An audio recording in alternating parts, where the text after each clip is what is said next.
The US economy has unexpectedly shrunk in the first 3 months of 2022. This economic slope comes after more than a year of rapid growth, and the new data is fueling concerns about a recession in the future, amid inflationary pressures and uncertainty over the war in Ukraine. The US Commerce Department has reported a 1.4% drop in the country's GDP in the first quarter of this year, owing to numerous factors that include an increase in imports, a decline in inventories, global supply chain snarls, and successive waves of COVID and Russia's invasion of Ukraine, which led to disruptions in fuel and other commodities prices. Economies simply remain vulnerable to major shocks. Most recently, the global pandemic and now Russia's invasion of Ukraine underscore the likelihood of large economic shocks and disruptions that must be addressed. Downturns are likely to continue to challenge the economy. Recessions exact heavy tolls. However, President Biden ruled out the possibility of the US entering a recession, despite the shrinking GDP in the first quarter. Joe Biden has tried to indicate that the US economy is in good shape, pointing out a jump in consumer and business spending and low unemployment levels. Today, thanks to the economic strategy, more small businesses are being created, and small businesses are creating more jobs faster than ever before. Thanks in large part to the American Rescue Plan, last year, Americans applied to start 5.4 million new businesses, 20% more than any other year on record. We're giving people financial security to take a risk and pursue their small business dreams. This boom has been particularly strong for entrepreneurs of color. The latest corporate earnings were a mixed bag. While Facebook parent Meta reported better than expected results, McDonald's claimed a rise in sales, but profits fell. Twitter saw a rise in profits, but revenues dropped slightly below expectations.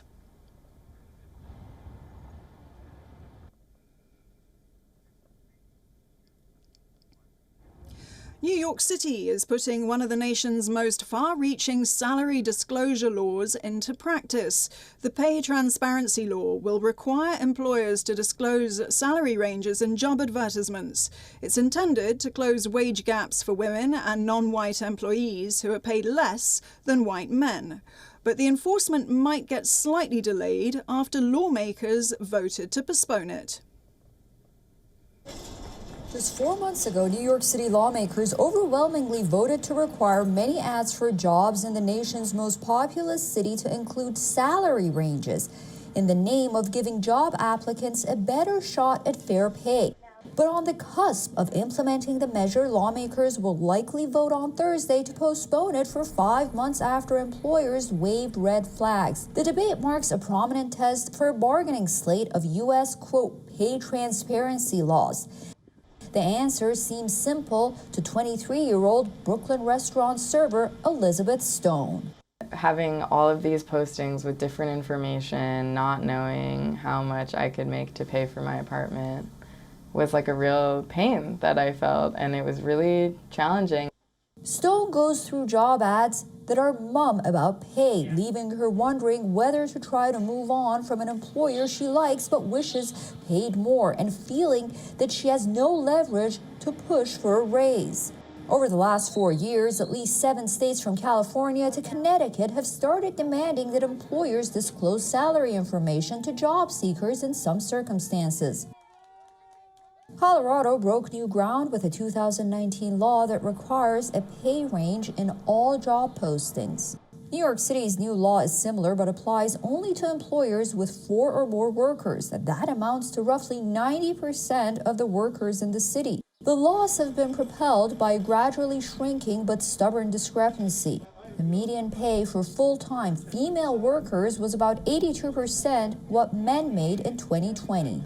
While many employers already advertise what they pay, others say they have good reason not to. While small companies and nonprofits worry they'll lose applicants, some big corporations are uneasy about posting New York City salaries for jobs that could be done from lower-cost places. Some also fear for a flood of resignations or demands for raises once current employees see what new hires can get.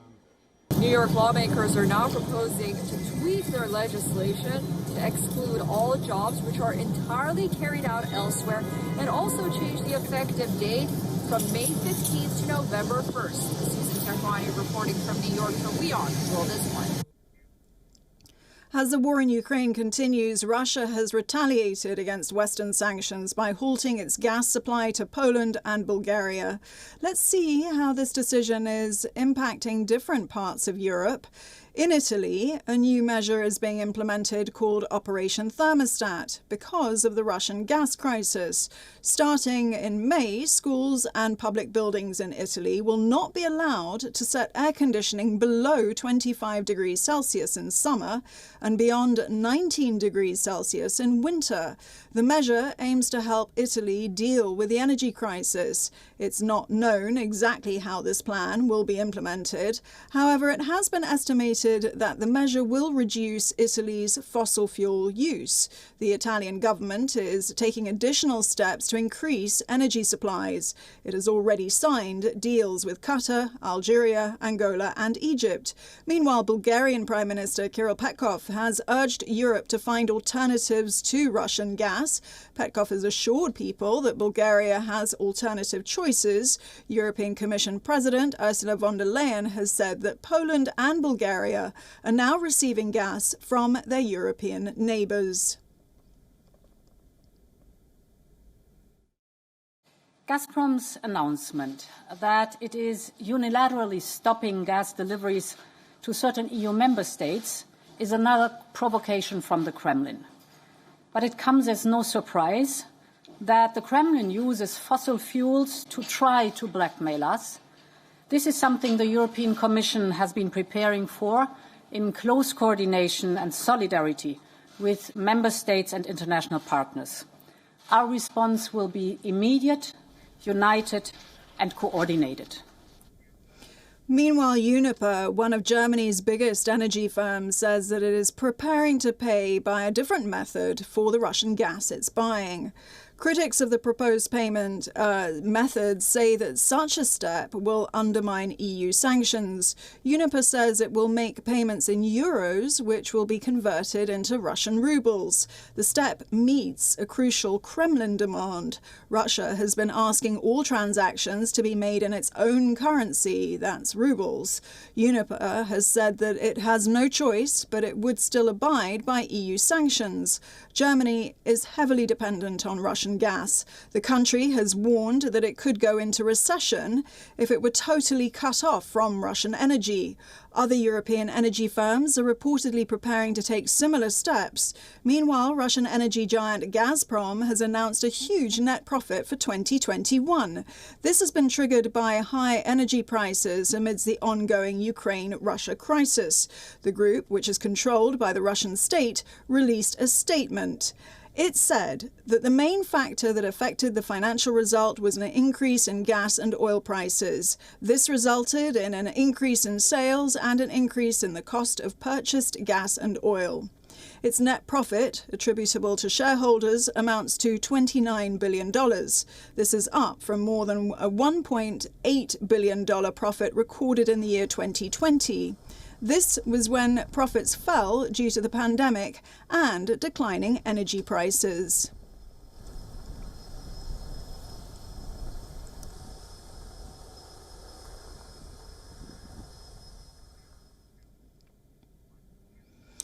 The world's richest man, Elon Musk, has started liquidating assets to help fund his bid to buy Twitter. Tesla's chief executive officer has sold $4 billion worth of shares in the electric vehicle maker. Elon Musk has now confirmed that there is no further Tesla share sale planned after this sale.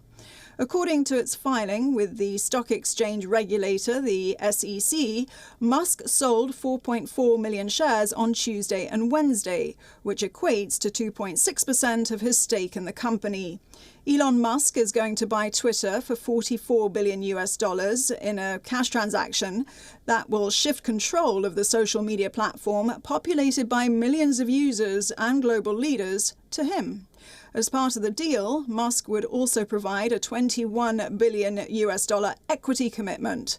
It's not clear how he will cover the remaining $17 billion of equity financing. Elon Musk's net worth is $268 billion. Also, in a sign of changes that may happen at Twitter, reports now suggest that Musk has told banks that he could crack down on executive and board pay to slash costs. According to reports, Musk also plans to develop new ways to monetize tweets. Musk will also have to convince the banks that Twitter produced enough cash flow to service the debt he sought. He has tweeted about eliminating the salaries of Twitter's board directors, which could result in about $3 million in cost savings. In his pitch to the banks, Musk also pointed to Twitter's gross margin, which is much lower than peers such as the Meta platform Facebook and Pinterest, arguing this leaves plenty of space to run the company in a more cost-efficient way.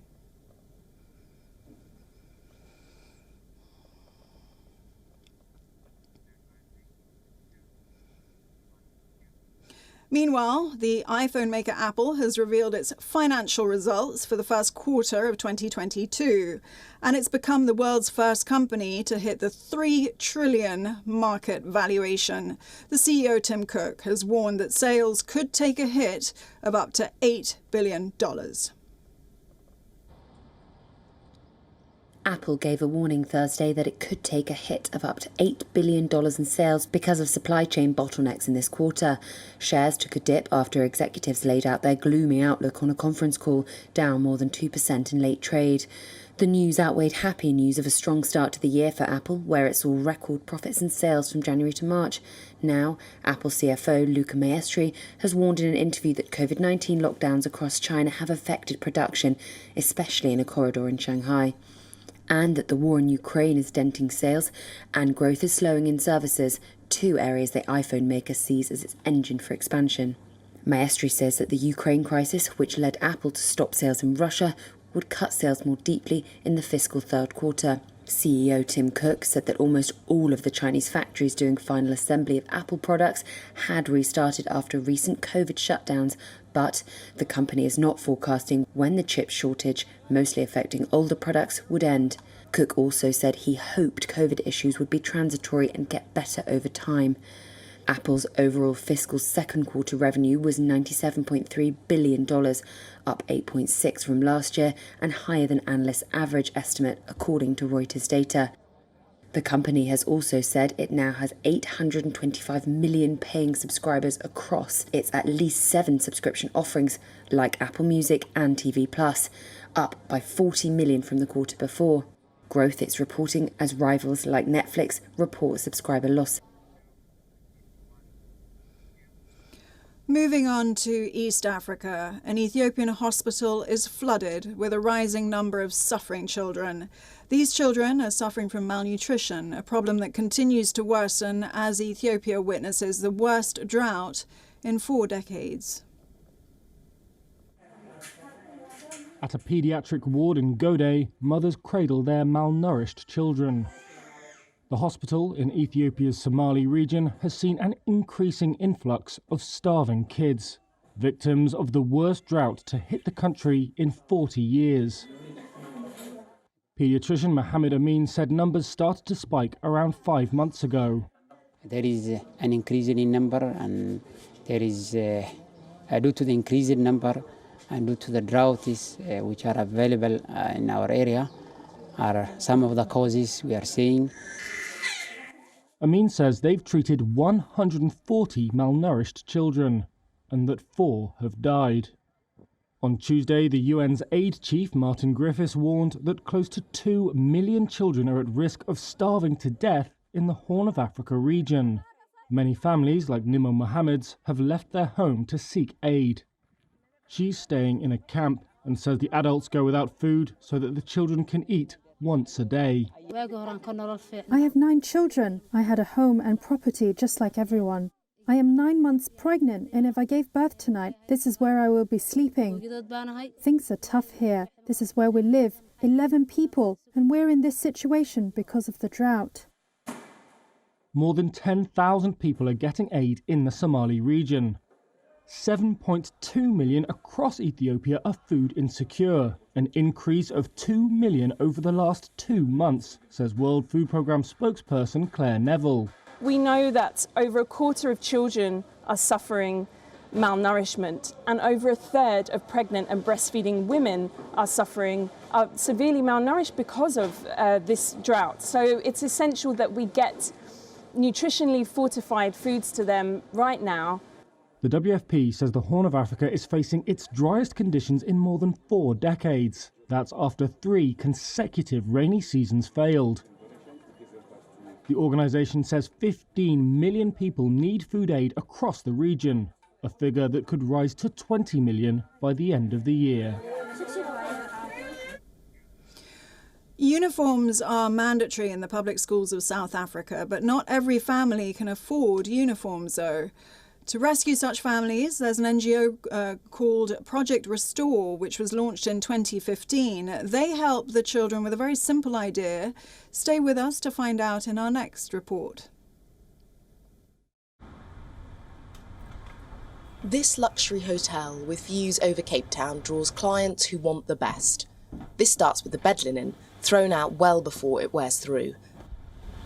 We found the project of Restore SA through a linen supplier that we use now for Parker Cottage, and we are giving them the old linen now to make school shirts.